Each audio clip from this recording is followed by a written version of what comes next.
Hi, welcome to Storytime with Maverick and Mr. Sanjay.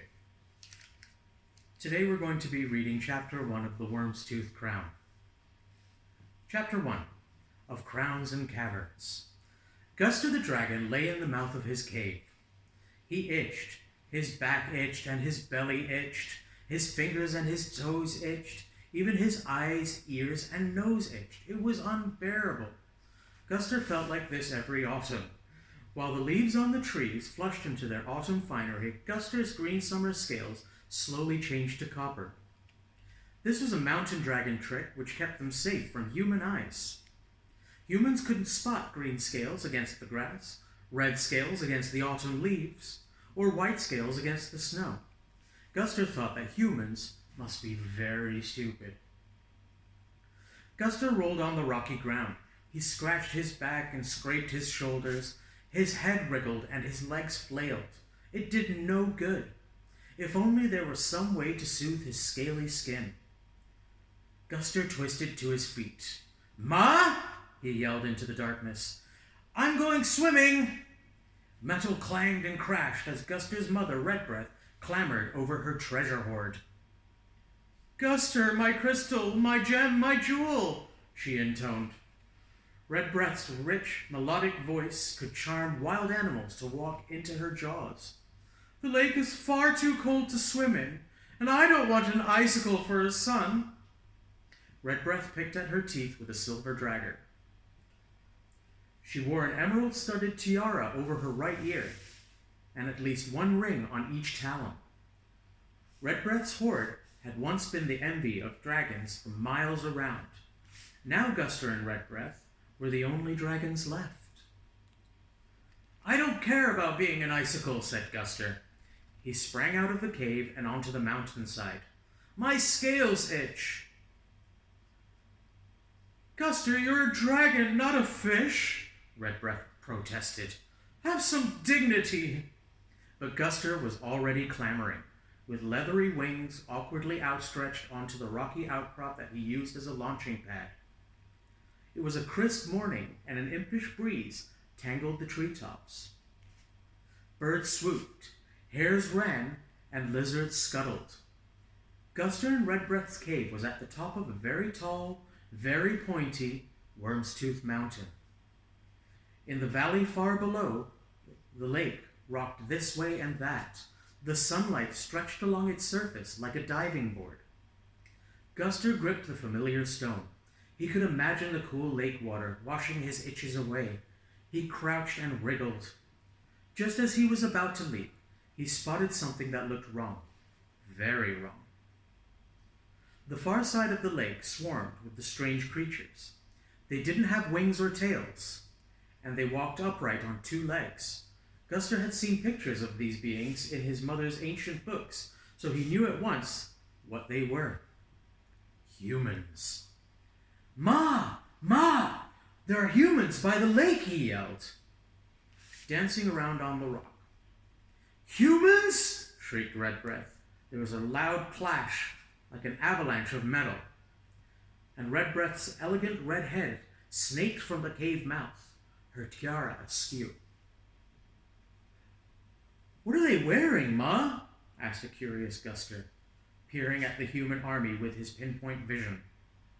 The humans' heads and chests were coated in something yellow, but like no yellow Guster had ever seen. It was a sickly green-tinged hue, so bright that it almost glowed. Guster knew that it couldn't be natural. He was sure that it must be magic. "It looks like armor," said Redbreath grimly. "Wizard armor," Guster breathed, a puff of smoke curling from his tongue. Guster's favorite stories were tales of humans and dragons battling each other, especially when the dragons won. Now he felt like he was a part of the story. He couldn't wait to fly down to the lake and chomp the humans' heads off. He flapped his yellow wings. "Guster!" Redbreath cried. Redbreath was prone to dramatics, but now there was a note of real panic in her voice. "Get down before they see you!" "But I want to see what they're up to, Ma." I thought that humans had forgotten dragonkind, Redbreath moaned. I thought we were safe. Into the cave, my diamond, quickly. With that, she shrank behind the boulders. Guster stared hard at the human army. There were so many of them, and they seemed to multiply every time he looked. Where were they all scurrying from? Guster, Redbreath scolded, in tones sharp enough to scare the dead. Inside, now! Reluctantly, Guster scuttled into the gloomy cave. Redbreath sat upright, with her eyes closed. I foresee a human in our cave. Redbreath had the gift, rare even among dragons, of foresight. Guster wasn't scared of humans coming to the cave. He would chomp their heads off. Is it a big one, Ma? With armor and a huge sword? Redbreath wailed. I cannot tell. It's the shape of a human and the smell of a human, but it's all blurred and dark. O wolf, hund, and otter, she muttered. Cat and Nadra, guide me, wise ones, guide me. Guster knew that his mom was praying, and animal spirits. Give me clear sight like my ancestors. Show me the human's face. We have to go down to the lake, Ma, said Guster impatiently. We have to find out why they're here. We already know why they're here, said Redbreath darkly. It is the same reason humans always come. Humans and dragons have been at war for hundreds of years. She shook her back legs and forelegs, and as though shaking off a curse steadily, she sat down and wrapped her jagged tail all the way around herself. This was the way Redbreath always sat when she was about to tell a tale of the old times. Guster loved Redbreath's tales. He stilled his restlessness feet, folded his impatient wings, and settled down to listen. With a deep breath and a clack of her jaws, Redbreath began. For more than 1,000 years, humans have waged war on dragonkind. With their blades, humans topple our forests. With their bricks, they stifle our earth. With their fumes, they choke our air. It was not always this way. More than 1,000 years ago, this valley was home to a clan of humans and a colony of dragons. The clan chief was a brave man named Alfwin, and the dragon colony's queen was a wise dragon of 200 summers named Tangleclaw. Alfwin's clan and Tangleclaw's colony weren't just peaceful, they cooperated in all things. They shared food, obeyed the same laws, and fought side by side. They even worshipped the same gods, spirits, which took animal form. These were Wolf and Hund, the cat and Otter, and the trickster snake god, Nadra. Guster shuffled about.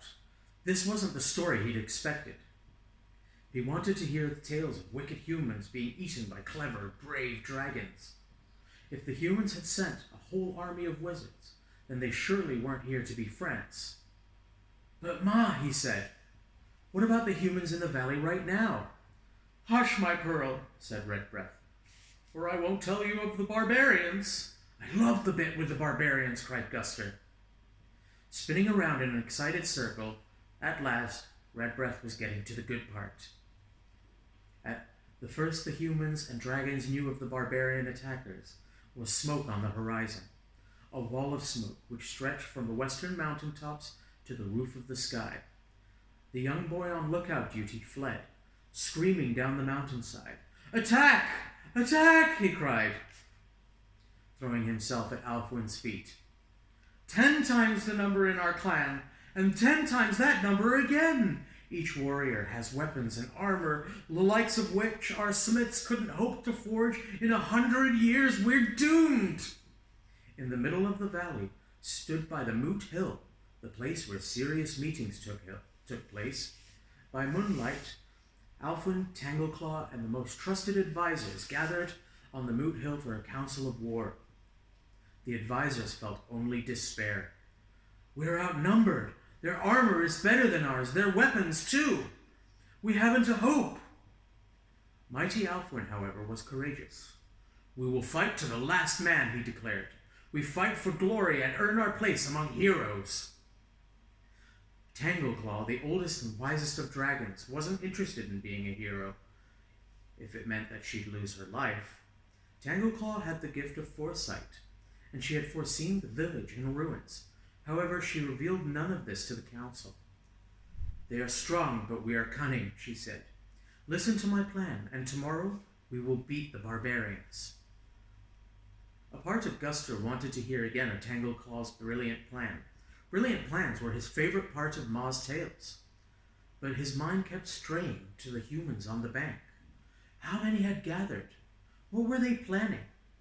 Did they know already that Redbreath and he lived in the cave at the top of Wyrmstooth Mountain? How could Guster sneak out and spy on them? As Redbreath closed her eyes and lost herself in the past, Guster had a brilliant idea. He crept as soft as a whisper to Redbreath's gold hoard and silently sifted through her treasures. At last he found the thing he wanted. Smiling to himself, he tucked the object under his wing and turned to his mother with rapt attention. The clan and the colony worked all night. Some dug and some sewed, while others bashed and burned. By dawn, the village was ready. When the barbarian chief marched down the mountainside in the morning, he was surprised by what he found. It looked as if the town had already been ransacked. The roundhouses were half collapsed, as though a giant had sat on them. The fields were bare and the streets deserted, but for a lonely, hunched beggar. The beggar's hair and beard were matted. He dressed in rags and he stank like cow manure. As the barbarian chief reached the village outskirts, the beggar cried, "Flee! This village is cursed by a demon! Turn now and run if you value your lives!" But the barbarian scoffed. "Ha! You think you can fool me, old man? Lure me into the village and ambush me? I've seen this trick before." The beggar man quaked. "Truly this demon is like nothing else on earth," said the beggar. "In one swoop, it crushed our teeth whole. With one breath, it burned our cowsheds. One stamp of its great foot was enough to flatten 3 homes. Come, and I'll show you. It's not far." After much persuasion, the barbarian chief followed with a band of warriors. The beggar man led him to the village square. There they saw a great crater in the shape of a mighty taloned foot. "What beast made this?" said the barbarian chief. Just then a huge shadow swept overhead. "That one!" cried the beggar. The barbarians looked up. Above them flew a great, ragged shape with huge black wings. It blotted out half of the sky. "Archers, ready your bows!" cried the chief. Just as a mighty fireball flew from the creature, it struck down a score of barbarians in one blow. The beast roared with a sound so loud and harsh it could split the earth open. As another fireball flew, the barbarian chief lost his nerve. "Retreat! Retreat!" he ordered. With that, the barbarians fled. Alpha took off his beggar's rags, combed his beard, and washed himself clean of the stinking manure. The villagers led their cattle and sheep out from hiding, and the dragons landed, still clutching the great black sheet that they had trailed through the sky. Tangleclaw's plan had worked. The valley was safe, but that was only the beginning of their troubles. Guster stared out the cave mouth. The object hidden beneath his wings was beginning to dig into his skin. It was past midday and he was running out of time. In honor of their victory, the human smiths forged a crown of pure gold. They named it after this very mountain, the Wyrmstooth Mountain. Redbreath opened her eyes and flicked her long red tail. That crown is the reasons humans and dragons are now at war. Redbreath rose up and stalked to the back of the cave, to her treasure hoard. Guster inched closer to the cave mouth.